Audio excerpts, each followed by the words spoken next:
ওং পরতত্ত্বে সদালীনো রামকৃষ্ণ সমাজ্ঞয়া ইয়ো ধর্মস্থাপনরত বীরে সাংতং নমাম্যহম। আমরা পড়ব স্বামীজির পত্রাবলী। এই চিঠিটি প্রমদাবাবুকে লিখিত, বরাহনগর থেকে 11 ফাল্গুন 21 ফেব্রুয়ারি 1889। ঈশ্বর জয়তী মহাশয়, কাশীধামে যাইবার সংকল্প ছিল এবং আমার গুরুদেবের জন্মভূমি পরিদর্শনান্তর কাশীধামে পৌঁছিব এইরূপ কল্পনা ছিল।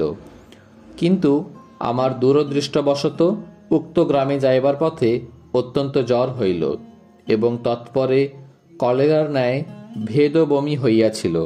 3-4 দিনের পর পুনরায় জ্বর হইয়াছে। এক্ষণে শরীর এ প্রকার দুর্বল যে 2 কদম চলিবার সামর্থ্য নাই। অতএব বাধ্য হইয়া এক্ষণে পূর্বোক্ত সংকল্প পরিত্যাগ করিতে হইল।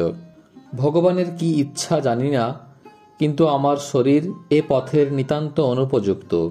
যাহা হোক, শরীর বিশেষ বড় কথা নহে। কিছুদিন এ স্থানে থাকিয়া কিঞ্চিত সুস্থ হইলেই মহাশয়ের চরণ দর্শন করিবার অভিলাষ আছে। বিশ্বেশ্বরের ইচ্ছা যাহা তাহাই হইবে। আপনিও আশীর্বাদ করুন। জ্ঞানানন্দ ভায়াকে আমার প্রণাম। মহাশয়ও জানিবেন। ইতি দাস নরেন্দ্র।